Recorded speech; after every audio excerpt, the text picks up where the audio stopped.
Selamat hari Minggu, Bapak Ibu, Saudara yang terkasih di dalam Tuhan Yesus Kristus. Selamat datang dan selamat beribadah di GKI Taman Aries. Tema ibadah kita hari ini adalah cara membalas musuh. Firman Tuhan dilayankan oleh Pendeta Hizkia Anugrah Gunawan. Mari sejenak kita bersama-sama menyaksikan video warta lisan berikut ini. Mari kita bersekutu di dalam doa Mazmur Rabu 23 Februari 2022 pukul 19.30. Renungan dari Mazmur 113 akan dilayankan oleh Pendeta Hizkia Anugrah Gunawan. Ingin mengobrol yang seru-seru tentang topik seputar kehidupan sehari-hari dan bagaimana kita merefleksikannya? Mari bergabung di Teras Kamis setiap hari Kamis jam 5 sore melalui Zoom ataupun YouTube. Mari Opa Oma, kita bersekutu di dalam rindu, riang dalam usia indah. Pada hari Jumat 25 Februari pukul 10 pagi dengan tema Menyanyikan Cinta Merawat Semesta. Renungan dibawakan oleh Pendeta Hizkia Anugrah Gunawan. Kelas Katekisasi Baptis Dewasa dan CD Angkatan 2022 akan dimulai pada tanggal 4 Maret. Kelas Katekisasi diadakan secara online setiap hari Jumat pukul 19 sampai dengan 20.30. Syarat pendaftaran dapat dilihat di Warta Jemaat. Demikian Warta Lisan hari ini. Keterangan selengkapnya dapat dilihat di Warta Jemaat. Mari kita bersaat teduh.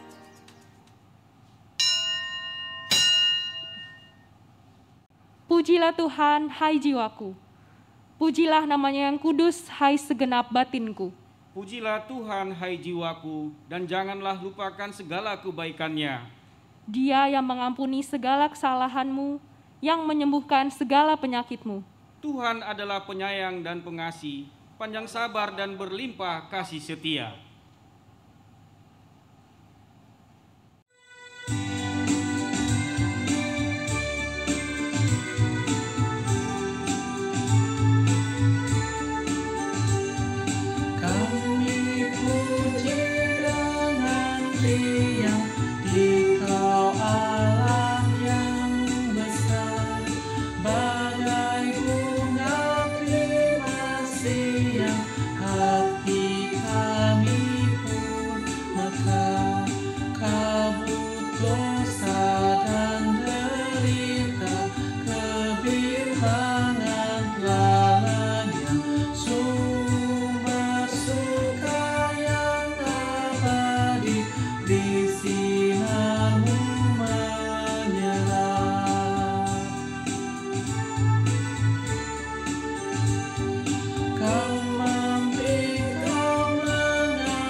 Pertolongan kita adalah di dalam nama Tuhan yang menjadikan langit dan bumi.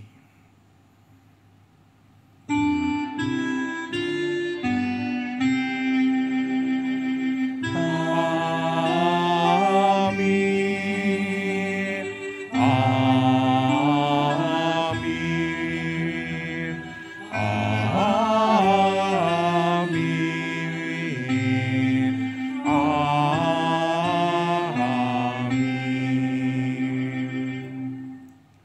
Tuhan beserta saudara. Dan beserta saudara juga. Ibu Bapak dan umat terkasih, selamat hari Minggu. Hari ini kita memasuki minggu biasa yang terakhir sebelum minggu depan kita memulai masa transfigurasi dan dilanjutkan dengan masa raya Paskah. Dan di minggu biasa yang masih menjadi minggu setelah Epifani, kita ingin belajar kembali mengenai manifestasi dan penampakan kerajaan Allah di tengah kehidupan kita. Dan salah satunya melalui kehadiran sesama. Kita perlu menyadari bahwa tidak ada seorang pun di dunia ini yang dapat hidup sendiri. Setiap kita sebagai manusia terikat satu sama lain. Karena itu menjadi hal yang penting bagi manusia, bahwa setiap kita perlu mengetahui cara hidup bersama dengan orang lain. Merupakan hal yang umum bahwa relasi antar manusia berjalan secara timbal balik. Ada aksi, ada reaksi. Dan bahkan kadang hubungan timbal balik itu terjadi secara otomatis. Namun ada juga yang perlu diupayakan dengan lebih. Dan pada hari ini kita diajak bersama-sama menghayati sebuah standar hidup yang baik untuk berinteraksi dan menjalin relasi dengan sesama. Terlepas siapa yang kita hadapi. Oleh karena itu, Ibu Bapak dan Saudara semua, ketika di dalam relasi dan interaksi dengan sesama, kita memang diutus untuk melakukan segala tindakan baik, sehingga memang kehidupan jauh lebih berkualitas. Tapi menjadi pertanyaannya adalah bagaimana sikap kita selama ini? Bagaimana sikap kita terhadap sesama? Ketika perlakuan baik yang sudah kita lakukan ternyata tidak mendapat balasan yang semestinya, atau bahkan justru mendapatkan balasan yang jahat. Seperti air susu yang dibalas dengan air tuba. Apakah kita secara aktif mengupayakan agar relasi tersebut terpelihara dengan baik? Mari kita merenungkannya di dalam doa secara pribadi masing-masing.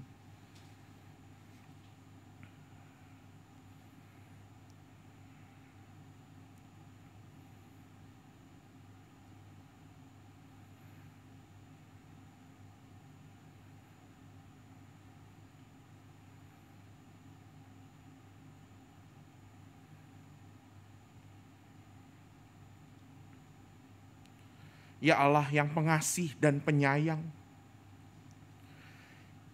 Engkau adalah Allah yang panjang sabar dan berlimpah kasih setia.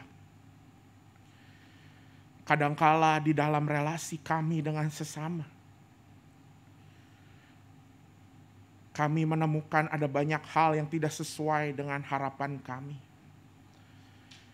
Dan bahkan kami menghadapi sesama kami yang memperlakukan kami dengan buruk.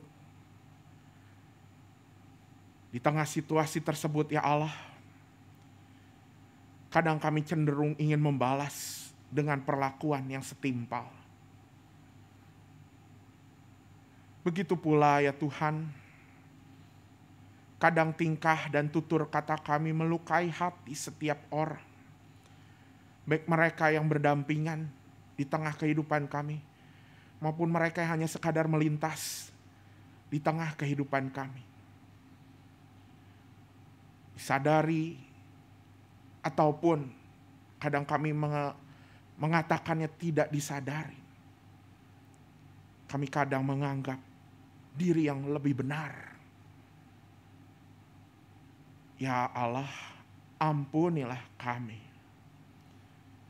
Ingatlah kami ya Allah, agar Roh Kudus memimpin kami untuk kembali pada kasih Allah yang mengajar kami untuk saling mengasihi. Mengampuni bukan hanya dengan kata semata, tapi dengan tindakan nyata. Di dalam nama Tuhan Yesus kami memohon. Amin.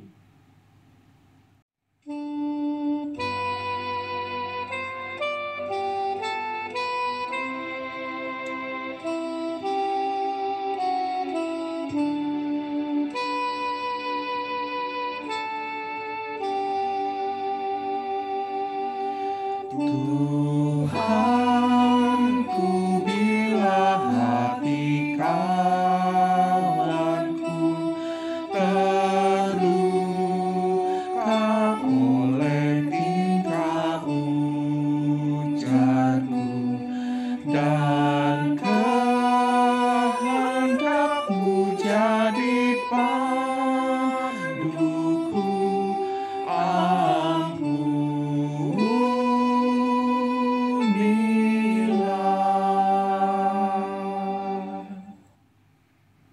Mari kita berdiri, dan inilah berita pengampunan bagi setiap kita yang telah mengaku dosa di hadapan Tuhan. Surat 1 Yohanes pasal 4 ayat 10-11 menyatakan, inilah kasih itu. Bukan kita yang mengasihi Allah, tetapi Allah yang telah mengasihi kita dan yang telah mengutus anaknya sebagai pendamaian bagi dosa-dosa kita. Saudara-saudaraku yang terkasih, jikalau Allah sedemikian mengasihi kita, maka haruslah kita juga saling mengasihi. Di dalam Kristus engkau telah diampuni. Di dalam Kristus engkau pun telah diampuni. Damai Kristus bagimu. Damai Kristus bagimu juga.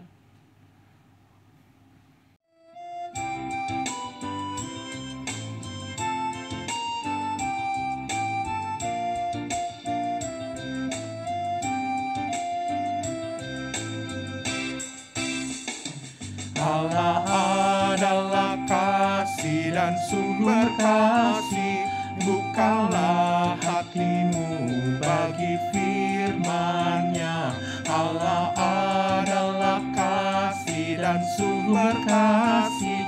Bukalah hatimu bagi firman-Nya. Kamu dalam dunia, bukan dari dunia. Kamu dalam dunia, bukan dari dunia. Akulah yang memikul sengsaramu. Allah adalah kasih dan sumber kasih. Bukalah hatimu bagi firman-Nya. Allah adalah kasih dan sumber kasih. Bukalah hatimu bagi firman-Nya. Musuhmu kasihilah dan berdoa baginya. Musuhmu kasihilah dan berdoa baginya. Aku yang mendamaikan sengketamu. Allah adalah kasih dan sumber kasih. Bukalah hatimu bagi firman-Nya. Allah adalah kasih dan sumber kasih. Bukalah hatimu bagi firman-Nya.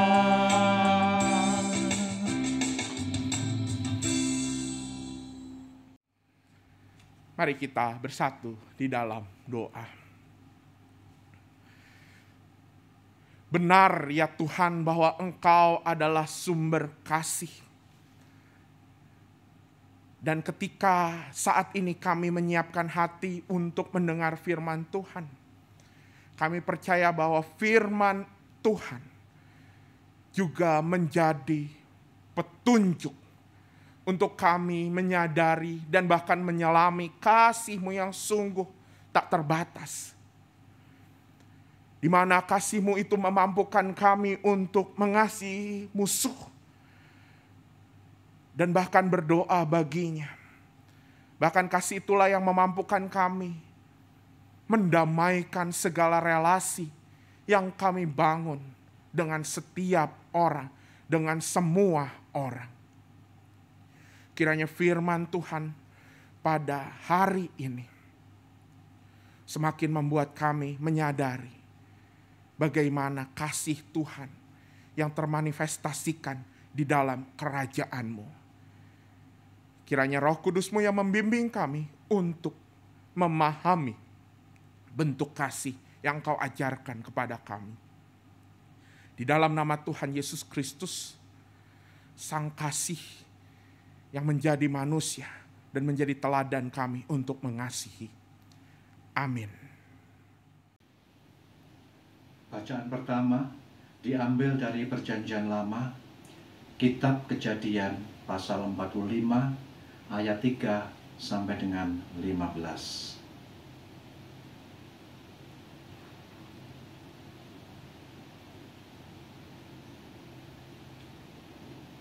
Dan Yusuf berkata kepada saudara-saudaranya, "Akulah Yusuf, masih hidupkah Bapa?" Tetapi saudara-saudaranya tidak dapat menjawabnya, sebab mereka takut dan gemetar menghadapi dia. Lalu kata Yusuf kepada saudara-saudaranya itu, "Marilah dekat-dekat." Maka mendekatlah mereka. Katanya lagi, "Akulah Yusuf, saudaramu yang kamu jual ke Mesir. Tetapi sekarang janganlah bersusah hati dan janganlah menyesali diri karena kamu menjual aku ke sini. Sebab untuk memelihara kehidupanlah Allah menyuruh aku mendahului kamu. Karena telah 2 tahun ada kelaparan dalam negeri ini, dan selama 5 tahun lagi orang tidak akan membajak atau menuai. Maka Allah telah menyuruh aku mendahului kamu untuk menjamin kelanjutan keturunanmu di bumi ini dan untuk memelihara hidupmu, sehingga sebagian besar daripadamu tertolong. Jadi bukanlah kamu yang menyuruh aku ke sini, tetapi Allah. Dialah yang telah menempatkan aku sebagai bapa bagi Fir'aun dan tuan atas seluruh istananya dan sebagai kuasa atas seluruh tanah Mesir.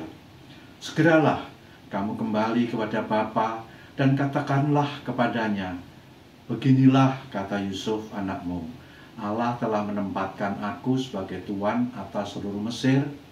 Datanglah mendapatkan aku, janganlah tunggu-tunggu. Engkau akan tinggal di tanah Goshen dan akan dekat kepadaku, engkau serta anak dan cucumu, kambing domba dan lembu sapimu, dan segala milikmu. Di sanalah aku memelihara engkau, sebab kelaparan ini masih ada 5 tahun lagi, supaya engkau jangan jatuh miskin bersama seisi rumahmu, dan semua orang yang ikut serta dengan engkau. Dan kamu telah melihat dengan mata sendiri, dan saudaraku Benyamin juga, bahwa mulutku sendiri mengatakannya kepadamu. Sebab itu ceritakanlah kepada Bapa segala kemuliaanku di negeri Mesir ini, dan segala yang telah kamu lihat. Kemudian segeralah bawa Bapa kemari." Lalu dipeluknyalah leher Benyamin adiknya itu, dan menangislah ia, dan menangis pula lah Benyamin pada bahu Yusuf. Yusuf mencium semua saudaranya itu dengan mesra, dan ia menangis sambil memeluk mereka. Sesudah itu, barulah saudara-saudaranya bercakap-cakap dengan dia. Demikianlah sabda Tuhan. Syukur kepada Allah.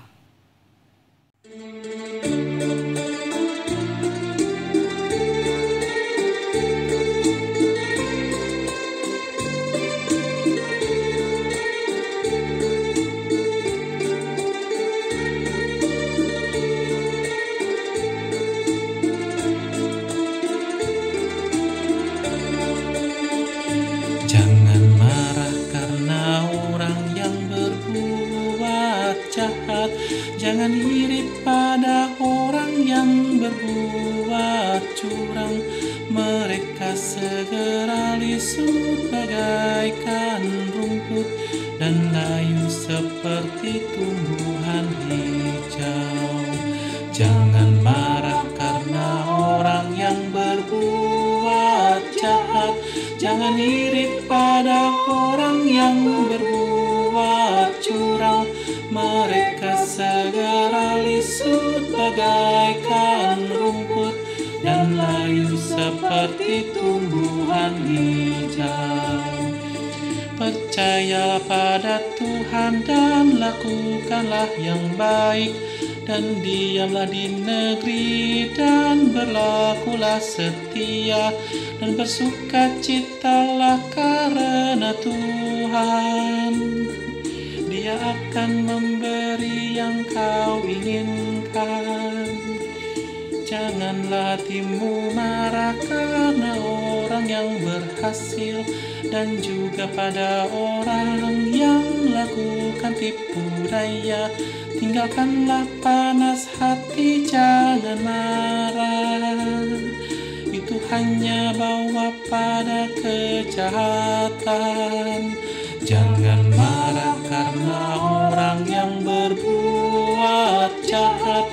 Jangan iri pada orang yang berbuat curang. Mereka segera lisut bagaikan rumput dan layu seperti tumbuhan hijau. Sebab orang-orang jahat pasti akan dilenyapkan, dan orang-orang yang fasik juga akan dimusnahkan. Tapi orang-orang yang nantikan Tuhan, mereka pasti akan warisi negeri, dan orang-orang benar diselamatkan oleh Tuhan, tempat berlindung mereka di waktu kesesakan. Dia tolong mereka dari orang fasik, dan selamatkan yang bernaung kepadanya. Jangan marah karena orang yang berbuat jahat. Jangan iri pada orang yang berbuat curang. Mereka segera lisut bagaikan rumput dan layu seperti tumbuhan hijau.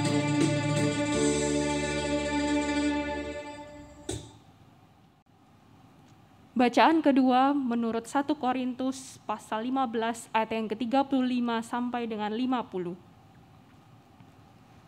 Tetapi mungkin ada orang yang bertanya, bagaimanakah orang mati dibangkitkan? Dan dengan tubuh apakah mereka akan datang kembali? Hai orang bodoh, apa yang engkau sendiri taburkan tidak akan tumbuh dan hidup kalau ia tidak mati dahulu. Dan yang engkau taburkan bukanlah tubuh tanaman yang akan tumbuh, tetapi biji yang tidak berkulit, umpamanya biji gandum atau biji lain. Tetapi Allah memberikan kepadanya suatu tubuh, seperti yang dikehendakinya. Ia memberikan kepada tiap-tiap biji tubuhnya sendiri. Bukan semua daging sama. Daging manusia lain daripada daging binatang, lain daripada daging burung, lain daripada daging ikan. Ada tubuh sorgawi dan ada tubuh duniawi. Tetapi kemuliaan tubuh sorgawi lain daripada kemuliaan tubuh duniawi. Kemuliaan matahari lain daripada kemuliaan bulan, dan kemuliaan bulan lain daripada kemuliaan bintang-bintang. Dan kemuliaan bintang yang satu berbeda dengan kemuliaan bintang yang lain. Demikian pula halnya dengan kebangkitan orang mati. Ditaburkan dalam kebinasaan, dibangkitkan dalam ketidakbinasaan. Ditaburkan dalam kehinaan, dibangkitkan dalam kemuliaan. Ditaburkan dalam kelemahan, dibangkitkan dalam kekuatan. Yang ditaburkan adalah tubuh alamiah, yang dibangkitkan adalah tubuh rohaniah. Jika ada tubuh alamiah, maka ada pula tubuh rohaniah. Seperti ada tertulis, manusia pertama, Adam menjadi makhluk yang hidup, tetapi Adam yang akhir menjadi roh yang menghidupkan. Tetapi yang mula-mula datang bukanlah yang rohaniah, tetapi yang alamiah. Kemudian barulah datang yang rohaniah. Manusia pertama berasal dari debu tanah dan bersifat jasmani. Manusia kedua berasal dari sorga.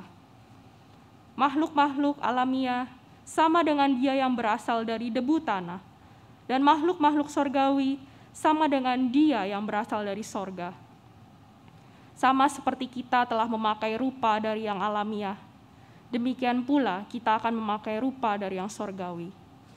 Saudara-saudara, inilah yang hendak kukatakan kepadamu, yaitu bahwa daging dan darah tidak mendapat bagian dalam kerajaan Allah, dan bahwa yang binasa tidak mendapat bagian dalam apa yang tidak binasa. Demikianlah sabda Tuhan. Syukur kepada Allah. Umat, mari kita berdiri, kita menyambut Injil Tuhan kita Yesus Kristus menurut Lukas pasal 6 ayat 27 sampai 38. Lukas pasal 6 ayat 27 sampai 38. Tetapi kepada kamu yang mendengarkan aku berkata, kasihilah musuhmu, berbuatlah baik kepada orang yang membenci kamu, mintalah berkat bagi orang yang mengutuk kamu, berdoalah bagi orang yang mencaci kamu. Barang siapa menampar pipimu yang satu, berikanlah juga kepadanya pipimu yang lain. Dan barang siapa yang mengambil jubahmu, biarkan juga ia mengambil bajumu. Berilah kepada setiap orang yang meminta kepadamu, dan janganlah meminta kembali kepada orang yang mengambil kepunyaanmu. Dan sebagaimana kamu kehendaki supaya orang perbuat kepadamu, perbuatlah juga demikian kepada mereka. Dan jikalau kamu mengasihi orang yang mengasihi kamu, apakah jasamu? Karena orang-orang berdosa pun mengasihi juga orang-orang yang mengasihi mereka. Sebab jikalau kamu berbuat baik kepada orang yang berbuat baik kepada kamu, apakah jasamu? Orang-orang berdosa pun berbuat demikian. Dan jikalau kamu meminjamkan sesuatu kepada orang, karena kamu berharap akan menerima sesuatu daripadanya, apakah jasamu? Orang-orang berdosa pun meminjamkan kepada orang-orang berdosa, supaya mereka menerima kembali sama banyak. Tetapi kamu, kasihlah musuhmu dan berbuatlah baik kepada mereka, dan pinjamkan dengan tidak mengharapkan balasan. Maka upahmu akan besar, dan kamu akan menjadi anak-anak Allah yang maha tinggi. Sebab ia baik terhadap orang-orang yang tidak tahu berterima kasih, dan terhadap orang-orang jahat. Hendaklah kamu murah hati sama seperti Bapamu adalah murah hati. Janganlah kamu menghakimi, maka kamu pun tidak akan dihakimi. Dan janganlah kamu menghukum, maka kamu pun tidak akan dihukum. Ampunilah dan kamu akan diampuni. Berilah dan kamu akan diberi. Suatu takaran yang baik, yang dipadatkan, yang digoncang, dan yang tumpah keluar akan dicurahkan ke dalam ribaanmu.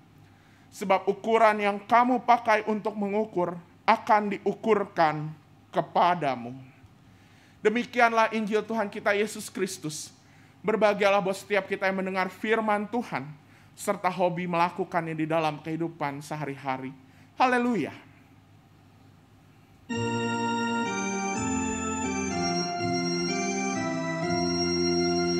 Haleluya, haleluya, haleluya,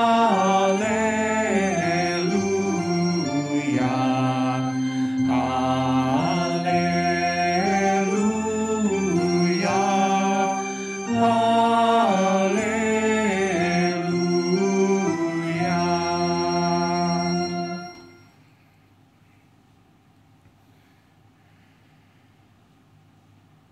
Ibu, bapak, dan saudara semua, sudah 1 minggu kita belajar soal mengikut suara Tuhan. Mengikut suara Allah. Bagaimana nih Bapak Ibu pengalamannya saat mengikut suara Allah? Apakah kita sudah berkesempatan mencoba mengikut suara Allah seperti kemarin ini ada 5 poin dari Parinto? Apakah kita sudah mengikutinya? Atau justru kita udah lupa jangan-jangan 5 poin tersebut?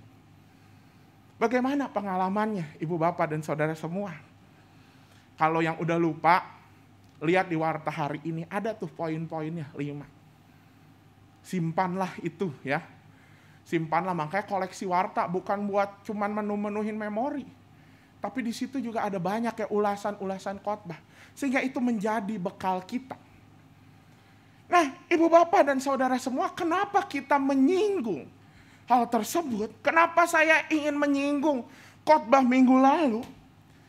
Karena kalau kita lihat Injil hari ini, kalau kita bersama-sama hari ini melihat judul yang diberikan oleh LAI adalah Kasihilah Musuhmu. Atau dalam tema kita adalah cara membalas musuh. Kita bisa melihat bahwa orang yang mengasihi musuh, orang yang bisa membalas musuh dengan cara mengasihi, jelas Injil kita hari ini adalah orang-orang yang mendengarkan aku. Kita lihat bersama ya. Tetapi kepada kamu yang mendengarkan aku berkata, kasihilah musuhmu, berbuatlah baik kepada orang yang membenci kamu. Jadi orang yang mengikuti suara Allah lah yang mampu untuk melakukan perenungan firman kita hari ini. Hanya orang-orang yang mampu mendengar suara Allah. Artinya apa sih? Coba kita lihat di warta. Mengikut suara Allah kemarin apa aja? Yang pertama bicara soal bergantung sama Allah. Yang kedua apa? Bukan untuk menyenangkan, bukan untuk kesenangan. Lalu hanya orang-orang yang apa? Hanya bukan untuk orang-orang yang sekadar mencari kenyamanan. Mengikut suara Allah juga menuntut kesetiaan, mengikut suara Allah juga menuntut orang yang mengandalkan Tuhan. Orang-orang seperti inilah yang mampu melakukan firman Tuhan hari ini. Yang mampu melakukan bagaimana mengasihi musuh. Pertanyaannya adalah kenapa? Kenapa Yesus memulai perikop ini dengan bagi mereka yang telah mendengar suaraku? Mengapa Yesus berkata seperti ini? Karena memang harus kita akui ibu bapak dan saudara semua. Mengasihi musuh, membalas musuh dengan kasih, itu adalah perkara yang sulit. Enggak mudah. Meski kita menyangkal ya, wah cara membalas musuh. Saya emang gak punya musuh. Kan orang Kristen katanya bilang nggak boleh punya musuh. Saya mah udah mengampuni. Oke, memang kita nggak punya musuh. Memang kita udah mengampuni, tapi tidak bisa disangkal pada orang-orang yang bikin kita kesel, pada orang-orang yang bikin kita sebel. Kadang akhirnya perlakuan kita berbeda. Benar nggak? Minimal apa sih? Ya udahlah, nggak mau kontak, udahlah biarlah, nggak mau kontak-kontak sering-sering. Bahkan udah bilang mengampuni, kalau ketemu bertatap muka menghindar. Masuk ke ruang Zoom, ada orang yang kita sebel, kita langsung live Zoom. Ada perilaku-perilaku, walaupun meski kita berkata, ya saya udah mengampuni. Atau bahkan gitu ya, kita cobalah menjalin relasi dengan dia gitu ya. Kita coba bercanda sama dia, ya membangun lagi. Tapi kemudian candaan yang kita ungkapkan merupakan sindiran terhadap kekesalannya kita dulu. Enggak mudah, harus kita akui. Saya juga mengalami tantangan seperti ini. Panggilan untuk membalas musuh dengan kasih. Jelas enggak nyaman. Tadi ya kalau mengikut suara Allah kan memang bicara soal jangan nyaman, memang enggak nyaman. Memang membalas musuh dengan kasih, membalas orang-orang yang tidak kita sukai, yang pernah mengecewakan dan melukai kita dengan kasih, itu enggak menyenangkan. Apalagi memang membalas perilaku orang yang betul-betul menimbulkan kepahitan dalam hidup kita. Enggak mudah. Dan inilah memang yang menjadi mengapa kemudian orang yang bisa mengasihi musuh memang harus orang-orang yang mendengarkan suara Allah dan mengikut suara Allah. Pertanyaannya juga, kenapa Tuhan? Kita kan selalu bertanya, kenapa seperti ini, kenapa? Saya ingin mengajak kita kembali, ingat minggu lalu, di mana sih Tuhan Yesus menyampaikan khotbah ini? Termasuk perikop kita pada hari ini. Kalau menurut Lukas, khotbah itu disampaikan di tempat yang datar. Di mana di tempat yang datar itu menggambarkan apa sih? Tempat yang datar itu menggambarkan makin banyak orang. Semua orang ada di dalam status yang sama. Dan inilah tempat yang menggambarkan kerajaan Allah. Injil Lukas tuh begitu menarik ya. 2 minggu lalu kita merenung kerajaan Allah itu seperti tempat yang dalam, induk altum. 2 minggu ini kita belajar bahwa kerajaan Allah itu termanifestasikan, terepifanikan lewat apa? Lewat tempat yang datar. Artinya apa? Semua orang ada di dalam kedudukan yang sama, di dalam kedudukan yang setara. Dan itu adalah kerajaan Allah. Artinya siapa aja yang ada di dalam tempat yang setara itu? Kita.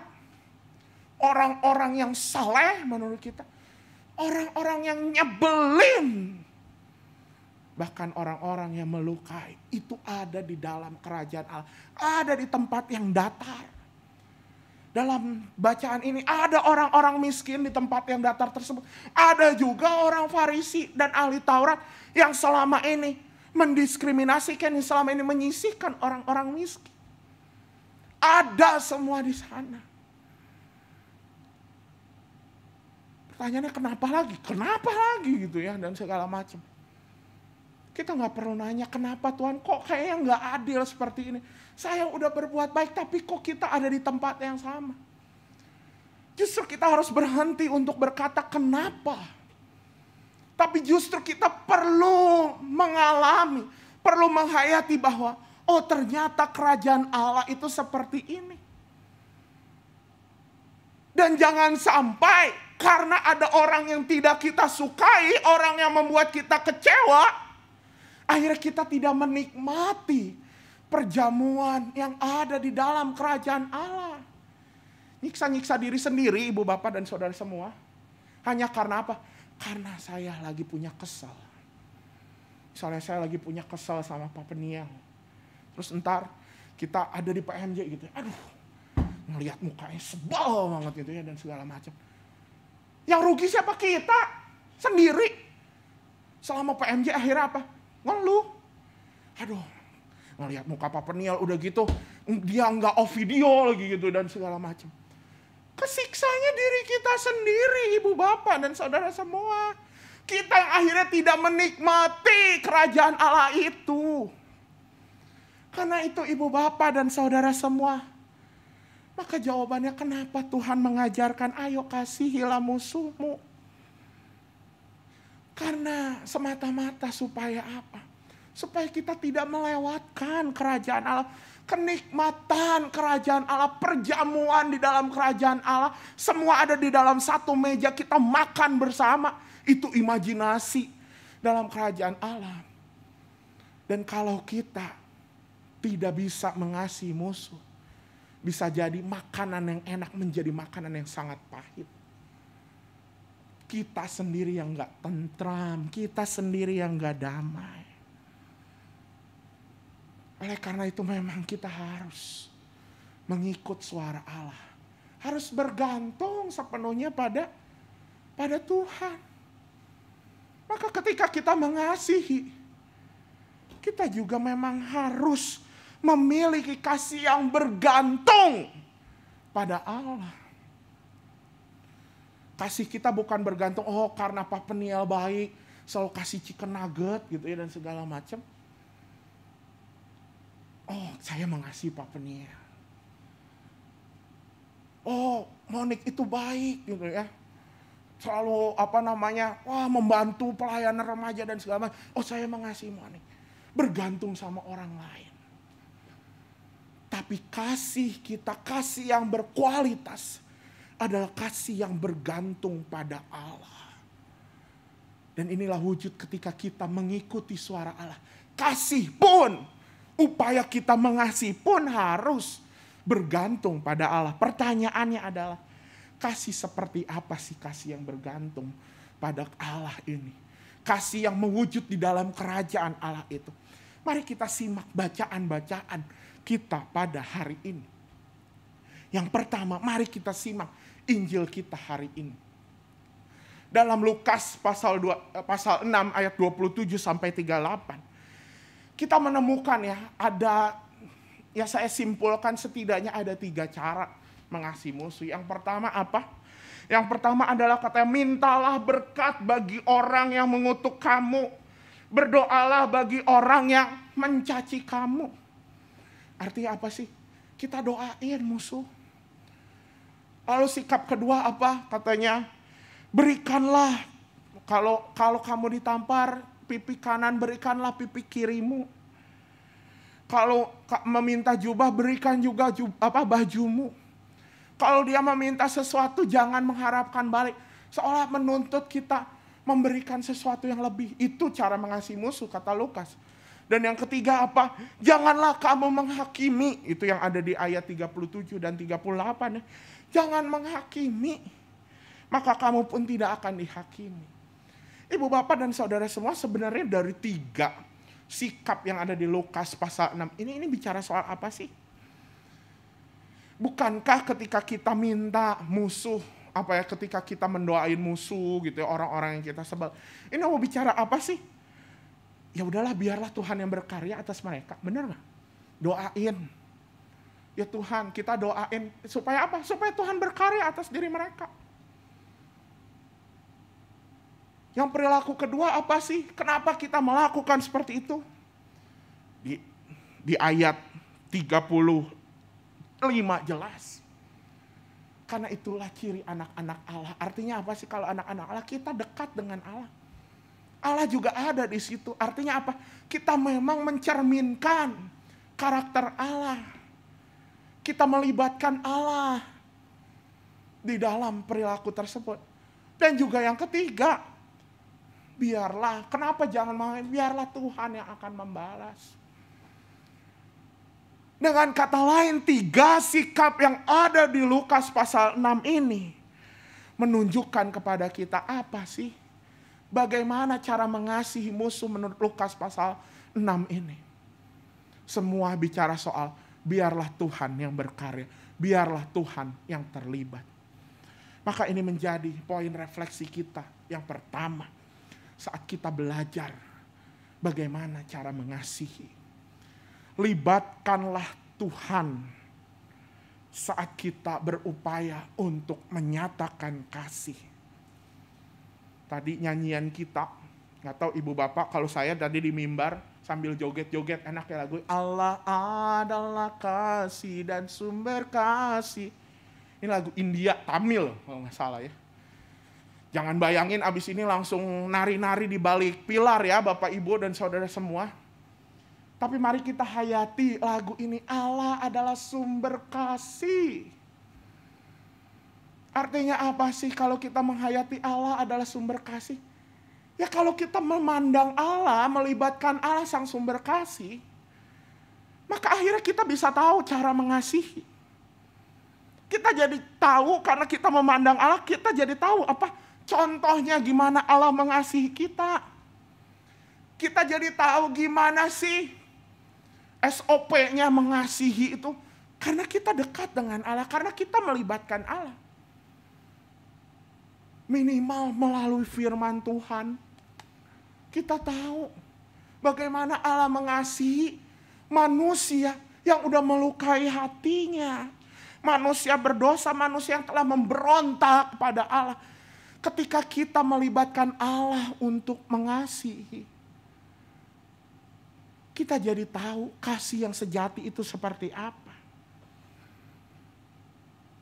Tuhan yang jadi pandangan kita saat kita melakukan kasih. Omong kosong ibu bapak dan saudara semua. Jika ada orang yang berkata, oh saya mah mau mempraktikkan kasih. Gereja terlalu banyak ngomongin kasih. Yang penting mah prakteknya, keliling kemana-mana dan segala macam. lupa untuk menjalin hubungan intim, lupa untuk melibatkan Tuhan, omong kosong. Itu adalah kasih yang sejati. Karena bisa jadi kasih itu hanya sekadar apa? Memuaskan keinginan diri. Bisa jadi kasih itu hanya apa? Hanya pencitraan. Fokusnya pada kita. Dan bahkan kalau kita tidak mau melibatkan Tuhan, ketika kita mengasihi dan bahkan kita dipanggil untuk mengasihi orang yang terluka, yang kita ingat adalah lukanya kita, bukan lukanya Allah yang ada di dalam salib. Yang kita ingat adalah traumanya kita, kepahitannya kita. Padahal kalau melibatkan Allah, kita bisa melihat lukanya Allah, luka yang memulihkan. Mengasihi tanpa melibatkan Allah pada satu titik tertentu akan membuat kita capek untuk mengasihi. Karena bisa jadi kita nggak dapat apa-apa. Mengasihi tanpa melibatkan Tuhan, tanpa tetap menjaga hubungan intim dengan Tuhan, bisa membuat kita kering. Bisa membuat kita kosong. Dan bahkan di satu titik tertentu bisa membuat kita dingin, beku seperti es. Begitu mengerikan ibu bapak dan saudara semua. Kita pernah ya mendengar, mungkin pernah ada banyak kisah di sekitar kita. Orang yang kita kenal begitu baik tapi kok tiba-tiba bisa melakukan kejahatan yang begitu mengerikan. Karena apa? Kebaikannya tidak melibatkan Tuhan. Hatinya menjadi beku, kosong.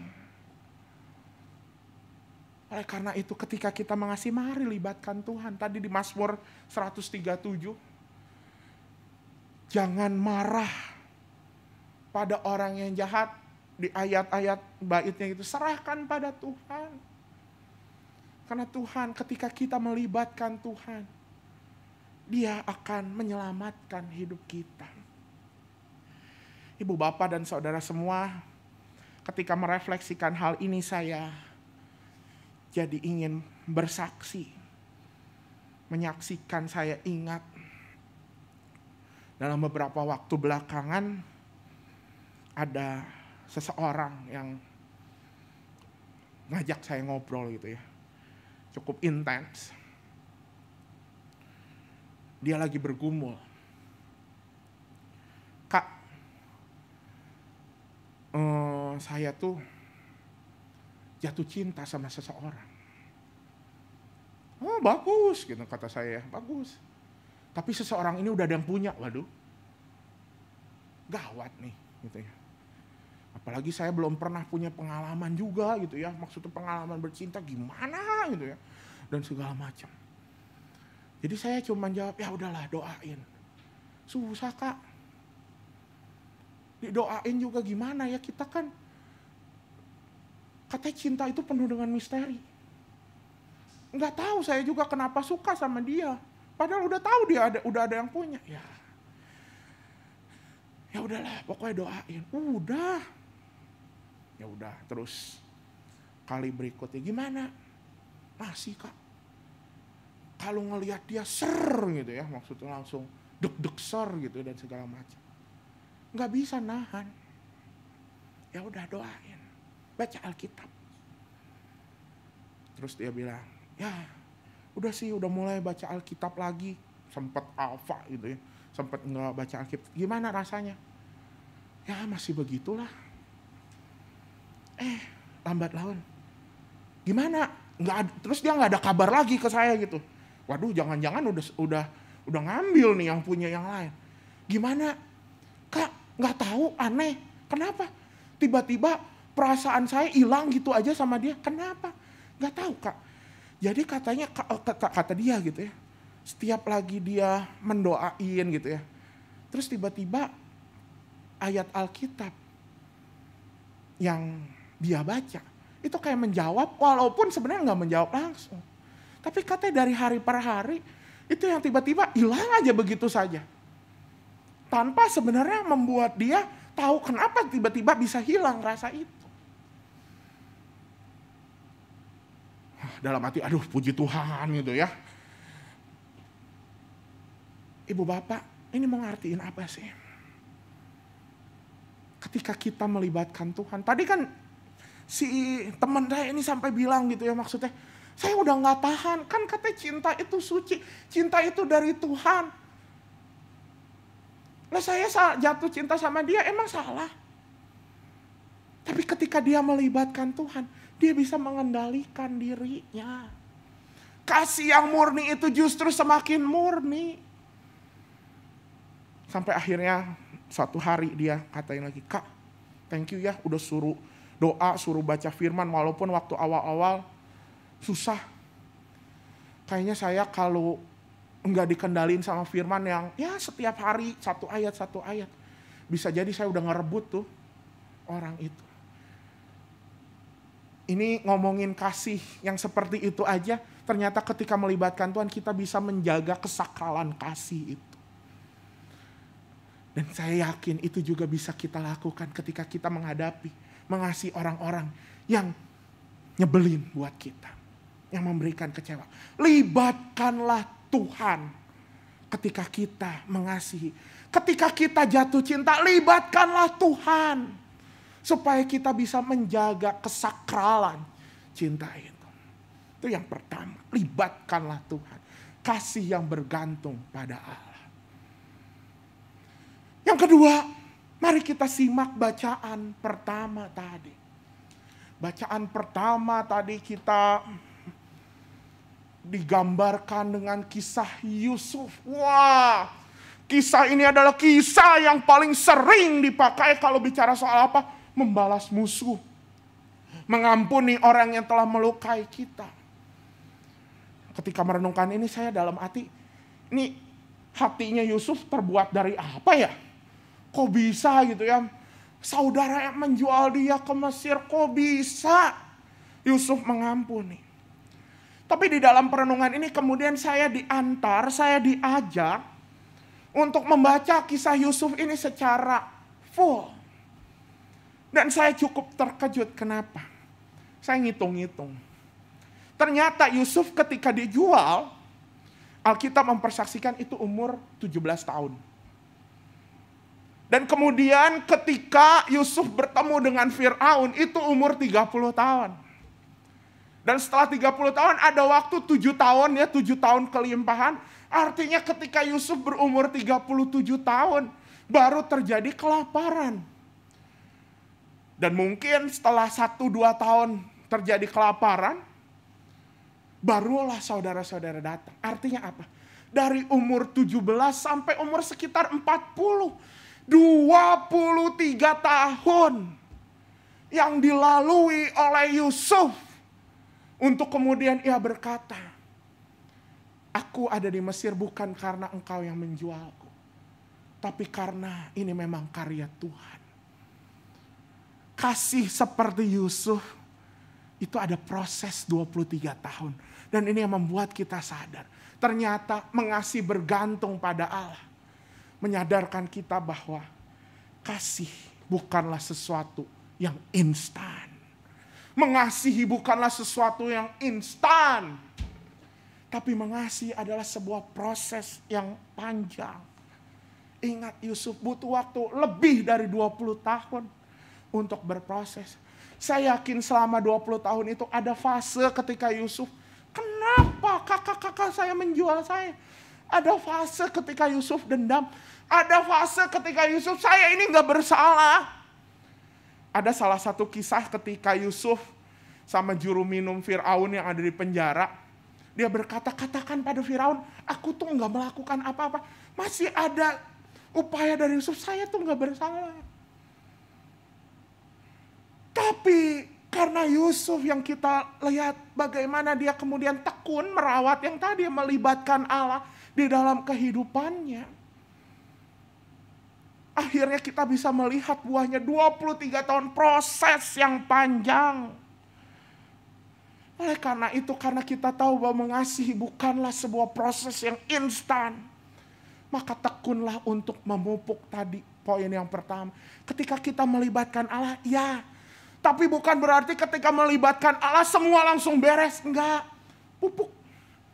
Karena ini adalah proses yang tidak instan. Setiap orang mungkin punya waktu yang berbeda. Ada yang bisa 1 tahun, ada yang bisa 2 tahun, ada yang bisa 8 tahun. Bahkan menurut Yusuf sendiri bisa baru 20 tahun mengatakan hal itu. Ini bukan soal berapa lama. Tapi ini soal apa? Apakah kita tekun memupuk untuk melibatkan Allah di dalam kehidupan. Enggak instan. Butuh waktu, butuh proses.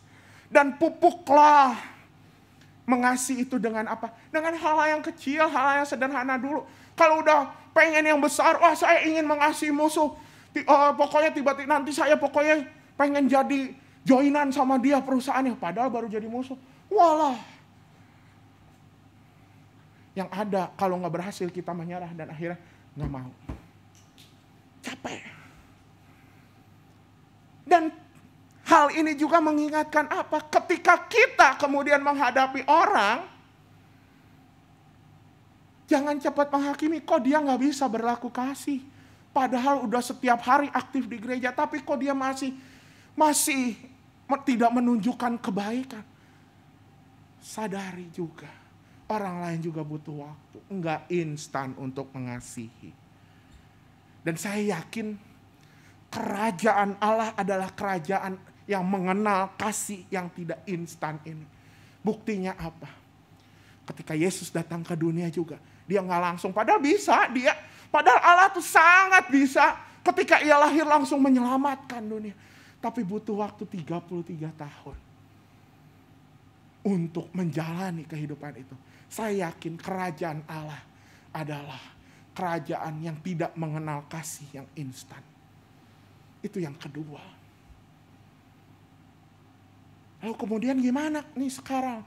Kita udah melibatkan Tuhan. Ya udah semua berproses. Tapi kok masih mandek terus? Nah, karena itu kita lihat yang ketiga, yang terakhir. Mari kita lihat bacaan kedua. Bacaan kedua ini secara jelas menggambarkan apa yang terjadi dalam kerajaan Allah. Kerajaan Allah itu, kata ayat 50 ini, daging dan darah tidak mendapat bagian dalam kerajaan Allah. Dan bahwa yang binasa tidak mendapat bagian dalam apa yang tidak binasa. Saya cukup kesulitan memahami bacaan kedua ini. Tapi kemudian saya berjumpa dengan salah seorang penafsir Alkitab, Frank L. Crow.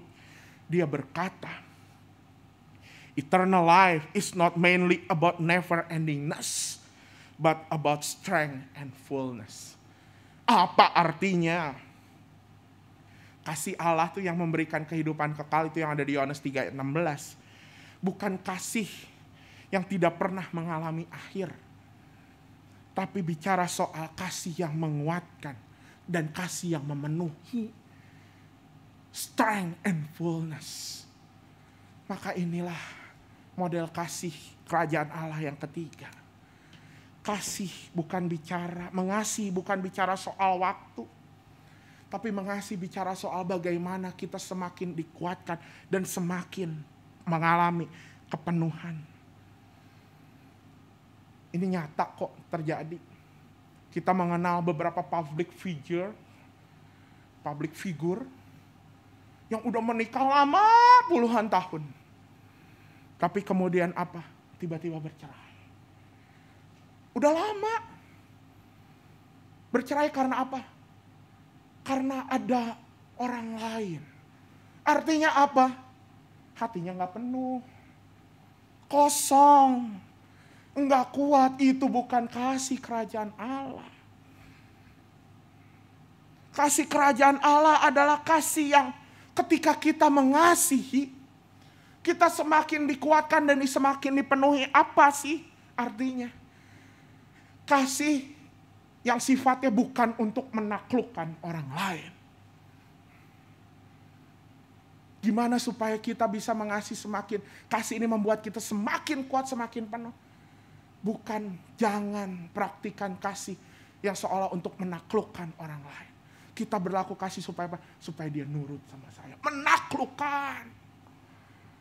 Dan itu yang kita pikirkan ya tadi kalau kita udah melibatkan Tuhan. Lalu oh ya kita udah tahu berproses. Tapi kok gak beres-beres prosesnya? Kenapa yang kita pandang soal selesai prosesnya adalah ketika dia udah bisa seturut maunya saya. Menaklukkan. Oleh karena itu ibu bapak dan saudara semua. Bagi kita yang telah berkeluarga.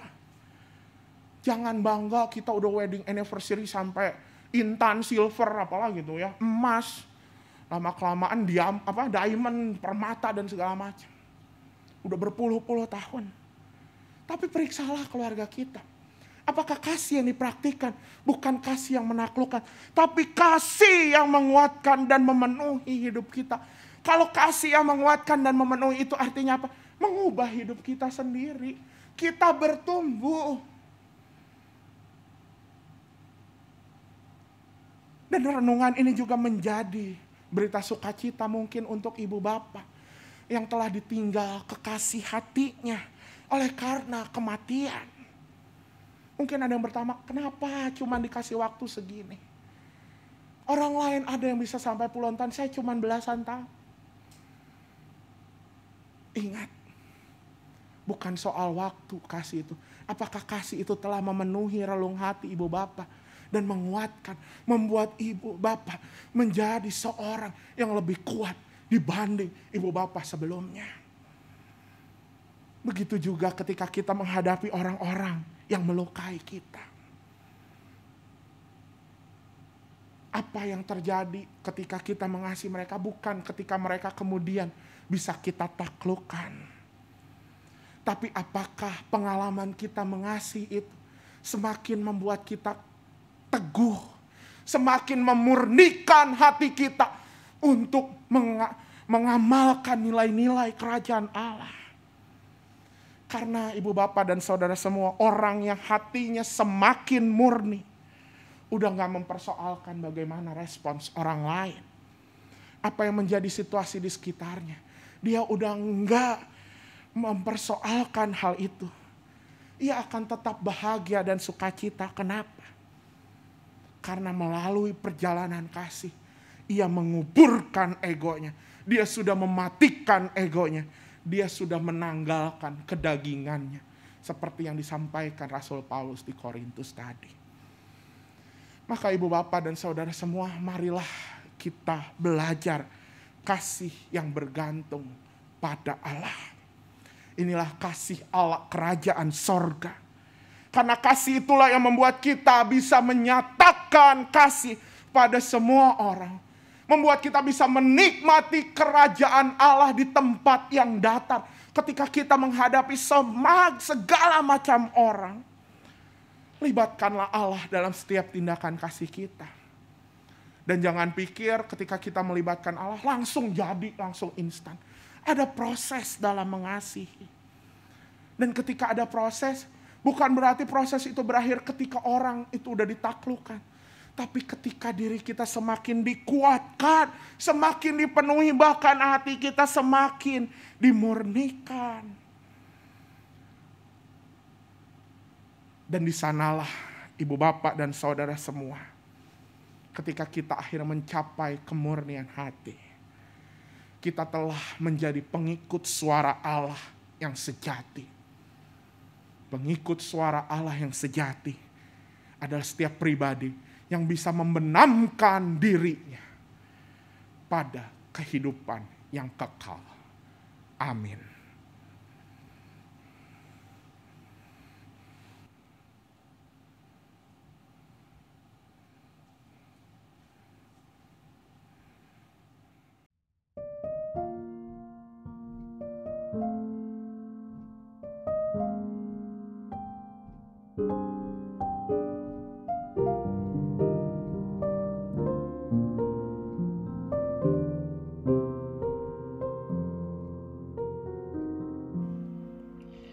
Ketika hatiku telah disakiti,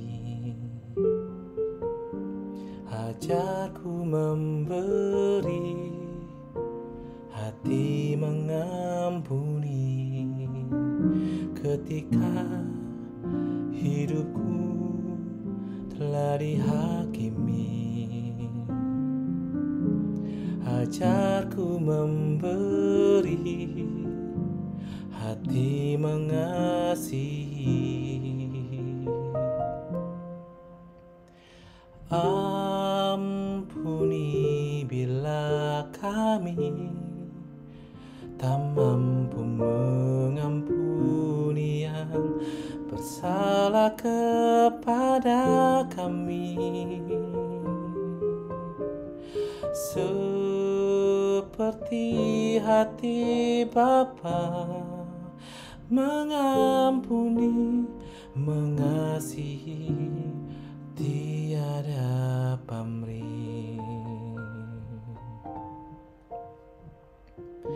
Oh,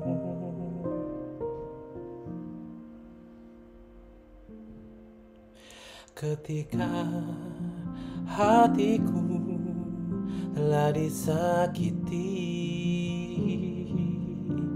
ajarku memberi, hati mengampuni. Ketika hidupku telah dihakimi, ajarku memberi, hati mengasihi. Oh, ampuni bila kami tak mampu mengampuni yang bersalah kepada kami. Seperti hati Bapa mengampuni, mengasihi, tiada pamrih. Mengasihi, tiada pamrih.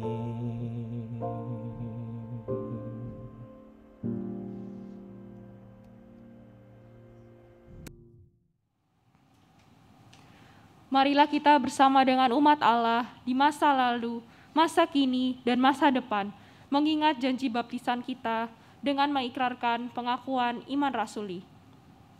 Aku percaya kepada Allah, Bapa yang Maha Kuasa, Khalik langit dan bumi, dan kepada Yesus Kristus, Anak yang tunggal Tuhan kita, yang dikandung dari Roh Kudus, lahir dari anak darah Maria, yang menderita sengsara di bawah pemerintahan Pontius Pilatus, disalibkan, mati dan dikuburkan, turun ke dalam kerajaan maut.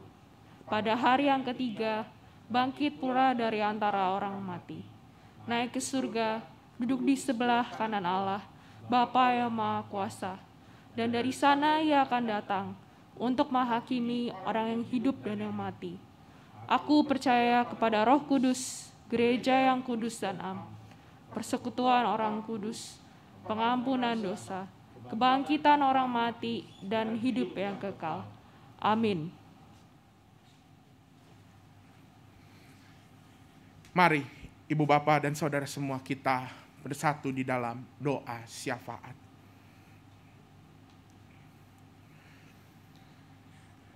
Ajarlah kami memiliki kasih yang murni, kasih yang sejati, sehingga kami dapat menyatakan kasih kepada siapapun, termasuk pada orang-orang yang membuat kami kecewa. Karena itulah cara membalas yang paling murni. Membalas setiap perlakuan setiap orang. Ketika kami bukan tergantung pada sikap sesama kami, tetapi ketika kami tergantung pada kasih Allah sebagai sumber kasih yang sejati. Dalam syafaat ini kami mengingat ya Tuhan, setiap orang yang sedang mengalami trauma, kepahitan, luka. Mereka yang masih ada di dalam proses mengampuni. Kami percaya Tuhan, ini adalah sebuah proses yang telah Tuhan siapkan. Dan kami percaya bahwa setiap orang yang ada di dalam proses ini, kiranya mereka bisa melibatkan Tuhan. Dan bisa mengalami kemurnian hati. Menjadi pribadi yang semakin dikuatkan dan semakin dipenuhi oleh Roh Kudus-Mu. Sehingga dari trauma, dari luka, dari kepahitannya, proses yang ada, mereka bisa menjadi saksi-saksi Kristus yang mencerminkan nilai-nilai kerajaan Allah. Kami mengingat juga setiap orang yang juga sedang sakit, terbaring lemah, akibat terpapar virus COVID, ataupun sakit penyakit lainnya. Mereka yang ada di dalam pemulihan. Tuhan yang menjaga. Kami mengingat juga setiap orang yang ada di dalam pergumulan, pekerjaan, pendidikan. Kiranya Tuhan yang menghampiri dan berjalan bersama dengan mereka. Melewati proses yang begitu panjang, tetapi bisa menikmati cinta kasih Tuhan. Kami juga mengingat gereja kami GKI Taman Aries dalam mempersiapkan program kerja, khususnya masa raya Paskah yang akan dimulai tanggal 2 Maret mendatang. Kiranya Tuhan semua pihak yang terlibat dipakai Tuhan agar bisa memfasilitasi setiap kami merayakan dan bahkan menghayati makna Paskah. Kami berdoa untuk bangsa dan negara kami. Kami berdoa untuk dunia ini. Kiranya perdamaianlah yang menjadi fokus dari setiap pemimpin bangsa. Ketika setiap pemimpin bangsa juga memandang Tuhan untuk mewujudkan kasih Tuhan dalam setiap kebijakan dan keputusan negara. Kami berdoa untuk semesta ini ya Tuhan. Kiranya Tuhan juga pulihkan dunia ini. Sehingga kami bisa melihat dunia ini seperti doa Bapa kami yang Tuhan ajarkan. Bagaimana kerajaan-Mu datang di atas dunia ini. Inilah syafaat kami ya Tuhan. Sempurnakanlah syafaat kami di dalam nama Tuhan Yesus Kristus. Amin. Marilah kita memberikan persembahan syukur sebagai wujud syukur kita akan kasih pemeliharaan Tuhan. 1 Tesalonika 5 ayat 16 sampai 18 menyatakan, bersukacitalah senantiasa, tetaplah berdoa, mengucap syukurlah dalam segala hal, sebab itulah yang dikehendaki Allah di dalam Kristus Yesus bagi kamu. Umat dapat mengirimkan persembahan melalui rekening GKI Taman Aries atau atas nama GKI Sinode Wilayah Jawa Barat dengan scan QRIS seperti yang tercantum di layar.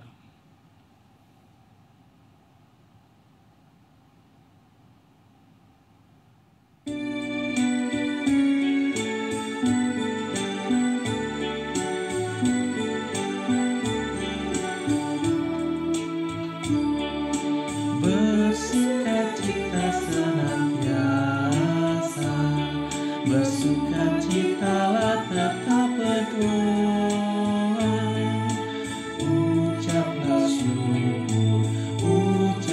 syukur dalam segala hal padanya. Karena itu diinginkan Allah dalam Kristus Yesus bagi kamu. Karena itu diinginkan Allah dalam Kristus Yesus bagi kamu.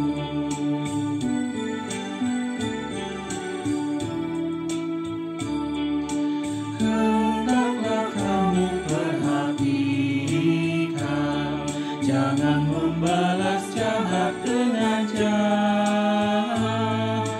Berbuat baik bagi sesama, bahkan terhadap tiap orang. Karena itu diinginkan Allah dalam Kristus Yesus bagi kamu. Karena itu diinginkan Allah dalam Kristus Yesus bagi kamu. Mari berdoa. Kami bersyukur kepadamu ya Allah yang adalah sumber kasih hidup kami. Tuhan terus pelihara dari hari ke hari, supaya kami tidak menyia-nyiakan kesempatan untuk terus menyatakan kasih sebagai standar hidup dalam memperlakukan orang lain. Dan pada hari ini, Yesus mengajak kami untuk mengingat sesama kami, untuk saling mengasihi, berbuat, bertindak untuk memulai sesuatu yang baik kepada orang lain. Kami bawa persembahan kami ini ya Tuhan, kuduskan dan terimalah persembahan ini. Kiranya persembahan ini dapat menjadi berkat saat gereja mengelolanya untuk pelayanan gereja Tuhan di tengah dunia ini. Di dalam nama Tuhan Yesus Kristus kami berdoa. Amin.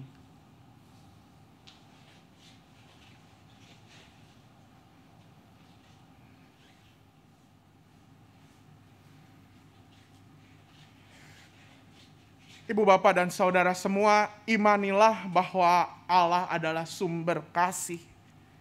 Dan lakukanlah, ikutilah suaranya. Ketika kita mengasihi dan bergantung pada kasih Allah itu sendiri. Libatkanlah Ia ketika kita mengasihi.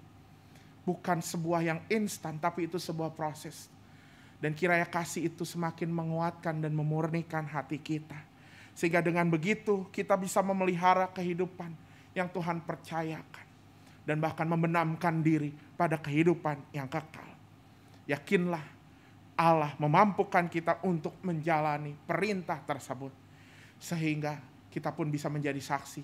Setiap orang akan tahu bahwa kita adalah murid-Nya.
Perintah baru ku beri padamu, agar di antara kamu saling mengasihi, sama seperti aku mengasihimu. Sehingga orang akan tahu engkau muridku, jikalau saling mengasihi. sehingga orang akan tahu Engkau murid-Ku, jikalau saling mengasihi.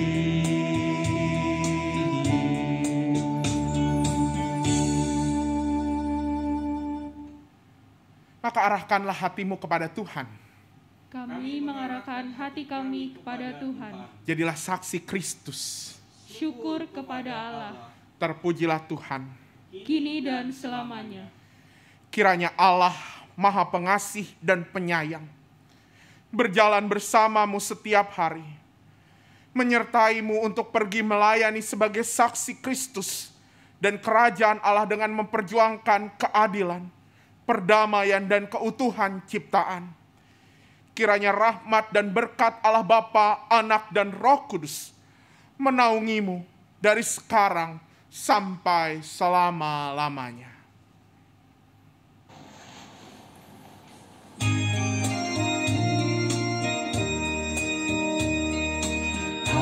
Haleluya, amin. Haleluya, amin. Haleluya, haleluya, haleluya, amin.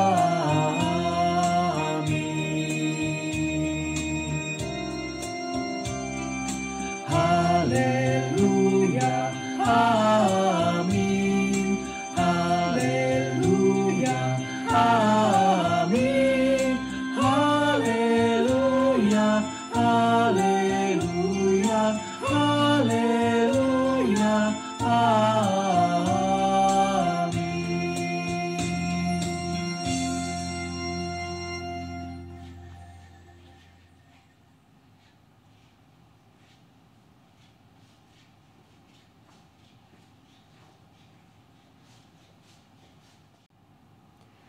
Saudara-saudara yang terkasih, kebaktian kita hari ini telah selesai.